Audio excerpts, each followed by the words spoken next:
On va maintenant se déplacer au Témiscamingue, puisqu'Alexis, Ville-Marie dévoilait également leur budget pour 2025.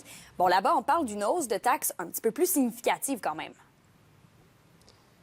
Oui, on parle d'une augmentation de la taxe foncière de 4,4 %. Donc, par exemple, pour une maison moyenne de 225 000 ça représente une augmentation sur le compte de taxes de 126 $.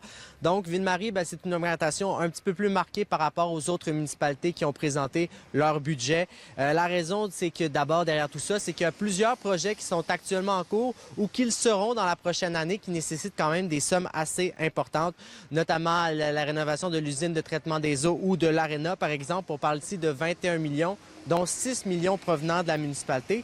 Donc, pour le maire de Ville-Marie, Martin Lefebvre, oui, ce sont des augmentations qui sont importantes, mais c'est vraiment dans le but de pouvoir permettre aux citoyens d'avoir de meilleures infrastructures. On l'écoute. Vous savez, avec 6 millions, même si c'est une charge importante pour les citoyens, il reste quand même qu'on aura, d'ici 3 ans, un aréna avec ses 3 phases réalisées, un parc des clubs d'un budget d'à peu près 5 millions qui aura été finalisé. On parle de développement de rue parce qu'on manque de logements à Ville-Marie comme dans beaucoup d'endroits aussi. Donc, il y a un montant qu'on avait mis de côté, mais il va rester un montant quand même emprunté, là. Et on va se tourner vers Sainte-Terre maintenant, Alexis, puisque là-bas, c'est le contraire. Les citoyens voient le taux de taxe diminuer. Oui, baisse de 4,4 %. Donc, si pour l'exercice, par exemple, on y va avec une maison moyenne de 250 000 le compte de taxe diminuerait de 190 $. Évidemment, il y a plusieurs raisons derrière tout ça. D'abord, la maison moyenne à Sainte-Terre a augmenté de près de 26 %, ce qui permet à la municipalité d'empocher un peu plus d'argent. Et c'est la raison pour laquelle ils peuvent se permettre de baisser le taux de taxe. Évidemment, il y a aussi plusieurs projets qui s'en viennent.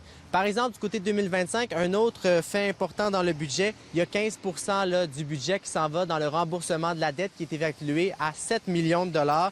Donc, pour la mairesse de Sainte-Terre, il y a eu des choix à faire, mais elle se dit bien satisfaite du budget qu'elle a présenté, mais aussi des projets qui s'en viennent pour 2025. On l'écoute.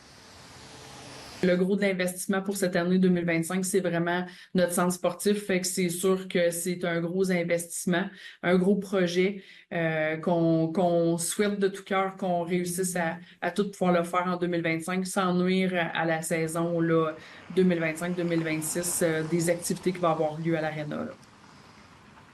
Donc, il y a plusieurs budgets qui ont été dévoilés hier soir. Il y en a d'autres qui s'en viennent. Malartic, ça aura lieu ce soir. La Sarre, ça aura lieu jeudi. Et Amos, un petit peu plus tard, au mois de janvier. C'est une grosse période pour les villes. On va suivre tout ça. Merci, Alexis.